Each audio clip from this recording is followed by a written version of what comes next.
A Swift Kick in the Ass, Episode 94. All big changes start with a swift kick in the ass. Join the journey of lifelong friends, John Curren and Tom Stewart, as they make conventional thought bend over and take a boot to the keister. Warning, listeners may notice a force equal to or greater than needed to get your ass moving. A swift kick in the ass, living life on your terms. Welcome to another episode of A Swift Kick in the Ass. This is John Curren, your host, flying solo without Tommy today for today's episode, The Power of the Unexpected. We all know that life happens. There are just some things we can't control. We may be able to see some things coming our way, but we're not really in control of some aspects of our life. We aren't fortune tellers who can tell the future. And there are going to be surprises. Things come along that we just don't expect. Hopefully, most of these surprises are good things, and we love a good surprise. A surprise bonus, which means extra cash in the paycheck. Maybe we find $20 in our pants pocket, or we run into an old friend who we lost touch with a long time ago, and it just so happens we are thinking about them just a day or two before. It's really funny how that works. But life is full of both good and bad. And when bad things happen that are unexpected, it can be absolutely devastating. We may be powerless over the situation. What then? The ultimate goal of power is to have control over our discomfort, or at least try to minimize it. We'll never have complete control, authority, or the ability to influence all the things that happen in our life. That's just not going to happen. Our ability to control and influence actually ends at our fingertips. We can only control ourselves. We can't control other people. And the influence that we have over others is not guaranteed. In fact, little in life is guaranteed. And herein lies the key to deflating the power or loosening the grip of the unexpected. Because we know it can be devastating when the unexpected happens in a negative way. First, we need to recognize what's within our control to change and what is not. That is really a difficult thing to do, isn't it? Sometimes we think we can control something and we really have very little control over it. And it isn't until we stop to think about what we're going through that we actually realize that, you know what, there's nothing I could have done about that. Second, expect the unexpected. This is something I think I learned back in 5th grade when we used to play this game called Expect the Unexpected. And it seems like a minute later you'd get hit in the arm by your friend who was trying to teach you how to expect the unexpected. If you're worried or troubled about something that may or may not happen, you need to ask yourself what you can do about it and then take action to mitigate or reduce the impact of that risk. You know, there's no guarantee that it's going to happen, but sometimes the trouble really exists only in our mind and not in the real world. Again, you know, what do we do when our crystal ball is at the shop, and we can't read the future? Well, we don't have a crystal ball to begin with, and we can't read the future. We don't know what the future holds for us. It's unknown. So we need to assess that risk and try to determine, is it a really legitimate concern, or is it just our mind playing tricks on us, or a situation is making us worry about something that we really have no control over? We need to think about our concern and the likeliness of it actually happening. And most of the time, it's not going to play out. We tend to think of life in extremes, either best case scenario or worst case scenario. The reality falls somewhere in between, and it may lay to one side or the other, but it hardly ever goes to the extremes. And just because something is possible doesn't make it probable. We could win the lottery, but we have to buy a ticket. And then if we do buy a ticket, there's probably a greater chance of us getting hit by lightning because the odds are just not in our favor. But when we buy that lottery ticket, what do we start doing? We start thinking about how our life is going to change and all the great things that we're going to buy, and that sports car and the big house, or maybe that trip. Who can tell? It's just a fantasy. Some things are going to be beyond our control and our influence, and we have to let these things go and leave them to fate. Again, think about the likeliness of it actually happening. It's probably not all that likely, but in your mind, we can build it up to, it seems so real that we build it up. And we think that it's actually happening when the chances of it actually happening are probably pretty slim. Just because something is possible doesn't mean that it's likely to happen.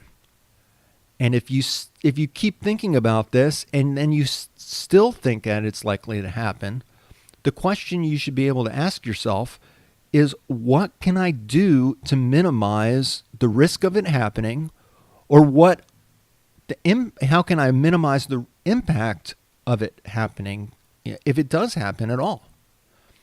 For example, if you're concerned with losing your job and being able to support yourself and your family or any other dependents, maybe your dog or your cat or your guinea pig, you want to have a roof over your head, you want to have food on your table, clothes on your back, you want to have gas for your car, maybe you want to buy a new car. We all have these different needs.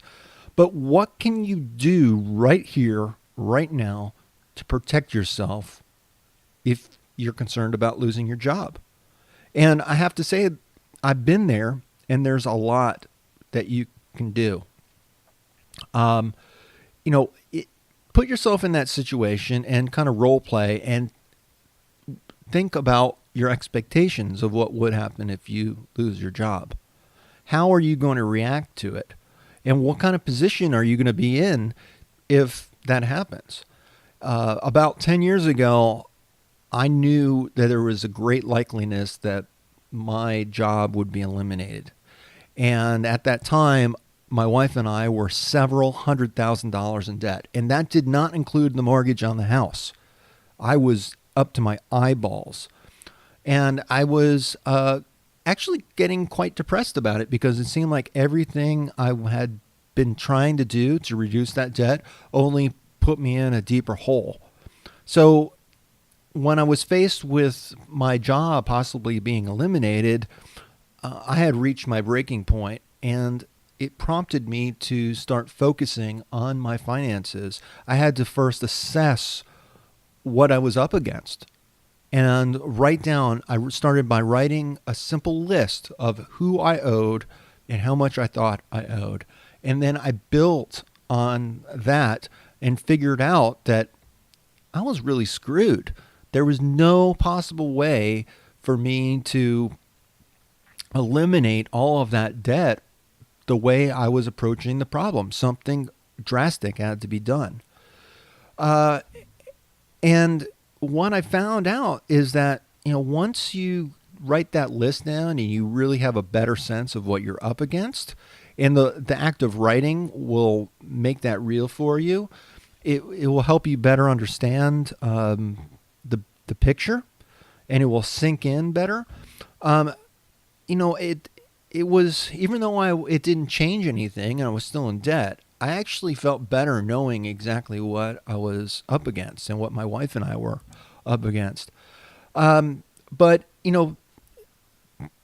our problems and issues and the things that we're concerned about go beyond our financing. So whatever your concern is, recognize that some of the silver lining in this thought process is that you're going to be better prepared if or when it does happen.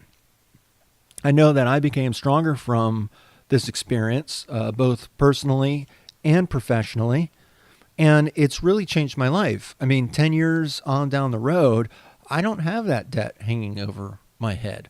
I'm paying down my mortgage, so I'm continuously reducing my exposure to risk, financial risk, that is.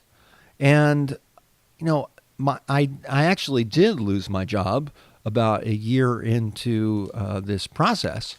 And it also made me stronger because I realized that it didn't really matter what I did for a living as long as I was able to keep my income coming in, keep paying off that debt, keep on my plan, that I was actually going to be happy just knowing I could provide for my family. I really didn't need much more than that. I had a clear path, and as long as I was able to keep moving forward on that path, I was going to make it work. It didn't really matter what I did. I wasn't going to be hung up on losing that specific job because, your life neither ends nor begins with insert employer here.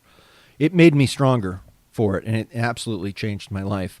And going through that process or that experience of losing my job made me lose my fear of it happening. I actually came out stronger from it. I got a better job out of it. It didn't kill me. All the things I expected to happen didn't really play out, except for my ability to move forward on this path and this plan I created. So, these unexpected events and circumstances and happenings, they have power over our lives. And if we're not prepared for them, we even have less power in it. So this hits us at a very personal level. But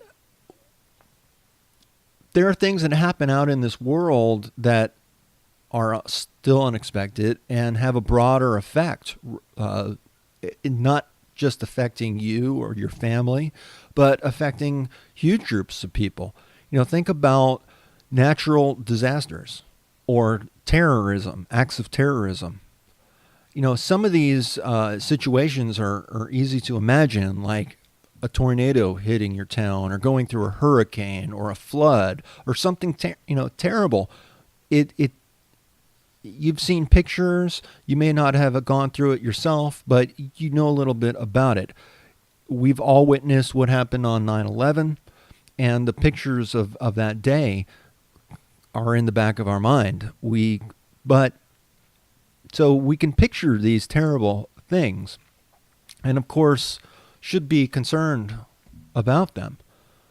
But what about when the unexpected circumstance is unimaginable?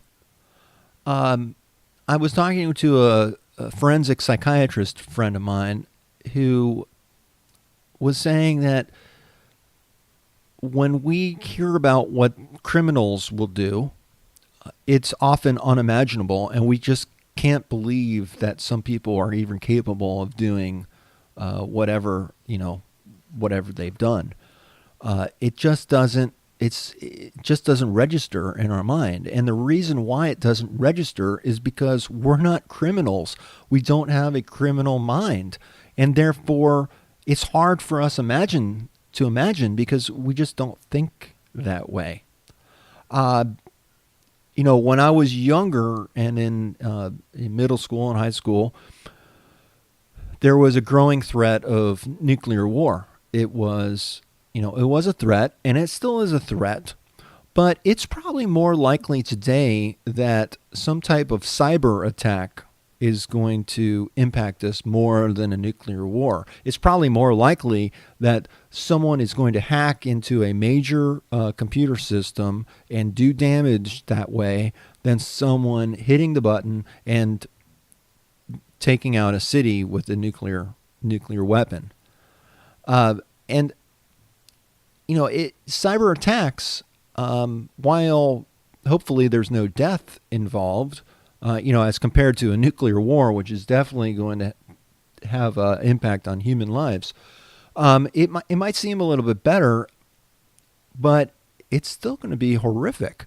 If we live through a cyber attack, what are the consequences of that? What can happen? Will it affect our power? Our power grid? Will it just take us out and we won't have power for some length of time? I'm not talking about just like cutting the cable line in your backyard when you're gardening, I don't know, some people might have done this past weekend. And the cable guy told my wife it was water on the line. But I confessed to it. I broke the cable line with my shovel. Anyhow, what do we do if we're without power or internet or phone or these things that we take for granted? For most of America, for a large part of America, we live near cities, or those of us who live near cities take a lot for granted. There are probably several grocery stores in your area. There are restaurants. There are places you can go to get the things that you need, and they're convenient. Most of the country, though, is people living in rural environments. That's one of the reasons why Amazon is taking off like it is, because it's easier for people to go online and order whatever they need and have it delivered to them than it is to drive, an hour or so into town just to get, a tube of toothpaste. It's better, and it's a little bit more expensive online, but, it saves them time, and time is money. We take a lot of these things for granted. But what happens if the transportation network fails somehow? Maybe the interstates are closed for some reason, and the truckers who haul all of our goods around the country can't get to the stores to deliver their goods. A good friend of mine, he's a truck driver, cross-country truck driver, kind of raised that issue in a conversation I had with him. We take a lot of things for granted. And I'm not trying to freak anyone out here, but I'm trying to get you to think about the possible, unexpected things that could possibly happen that have great impact on us. And it is my belief that if we can think about these things in a calm, kind of logical way, that if it does happen, we will hopefully have taken steps to be better prepared and have addressed some of these concerns up front. Now, the challenge here is knowing how to best spend your time, effort, and resources. We shouldn't worry about things that are beyond our control or influence, because it's just really a waste of our time. But we can do a lot. And if we focus on what we can do right here and right now, you'll probably find that there are more things that we can do to alleviate our concerns than the number of things where our hands are tied and we don't have any control or influence. There's usually much more that we can do than we can't do. And the fact is that, these what-if scenarios, and I've mentioned just a few, it's actually countless in number. It's maddening to think about all the possible things that could go wrong in this world and in our lives. And most of it's going to be out of our hands. So, I advocate that we don't worry about things that we can't change. We don't worry about things that we can't do anymore, or the friends that we've lost, or changes in our health status, or we worry about the things that we can have impact on, and there's going to be quite a lot.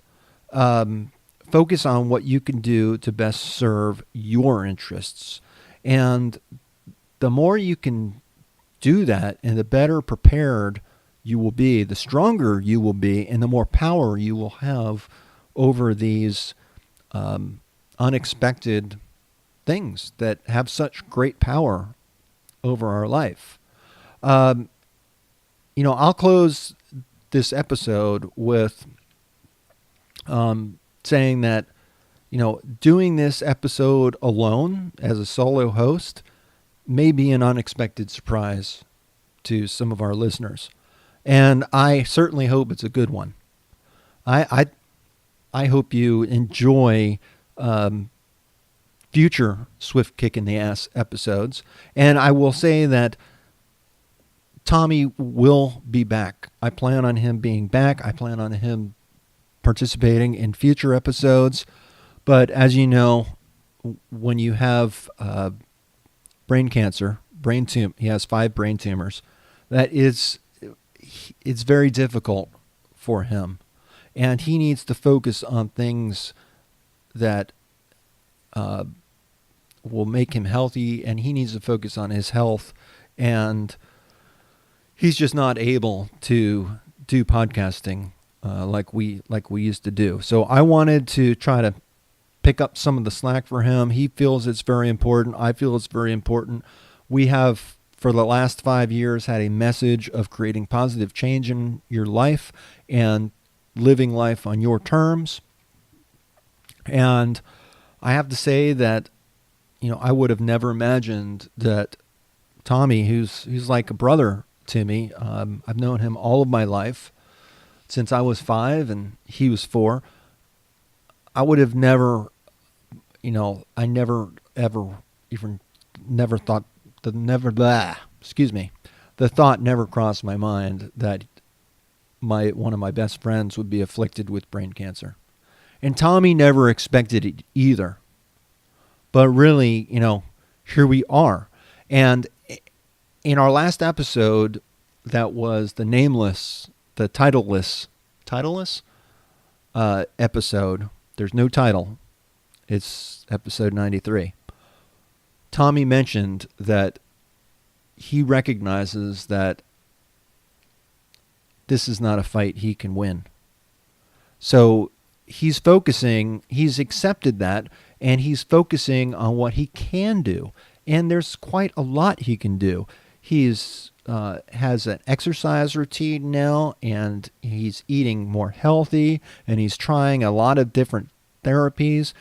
And I really hope and pray that he is able to be around and live a good, productive life. And, not only for this podcast so he can come back and do more episodes, I want the guy around. But he says that, this is not the end of him. This is his origin story. And my doing this episode on my own, doing it solo, it's part of the origin story for the Swift Kick in the Ass podcast. When Tommy and I first came up with this idea and started working on developing this podcast about 5 years ago, we always recognized that what we were creating was bigger than either one of us. And we really didn't want the podcast to rely on personality, on people. We felt it was more important to send out a message and help others create positive, lasting change in their life and help them live life on their terms. It was important then, and it's just as important now, if not more important. All of our lives have terms associated with them. These are the things that we must live with. And unfortunately, Tommy has a term that is threatening his life. And I wish him well and all the best. And I'm going to be there with him every step of the way to the very end. But I would have been there every step of the way to the very end, regardless of if he had a brain tumor or not. He's family to me. So Tommy's doing as well as can be expected. He's adapting to his new terms, the new terms of his life. And I believe he will be back on future episodes as he's able to do so. So you will see some episodes with me just going solo. You'll see some episodes where Tommy's providing updates on what's going on in his life. And we hope that you can help apply that in your life. Or we hope that what we talk about will help your life and help you create positive change. But, one thing for sure that you can expect is that I will be back with more episodes, more topics of discussion, more things for you to think about, more perspectives that perhaps you haven't, looked at something or thought of something in a certain way. That's what we're all about here at A Swift Kick in the Ass, unless something unexpected happens. Until our next episode, this is John Curren. I'll catch you soon. Peace.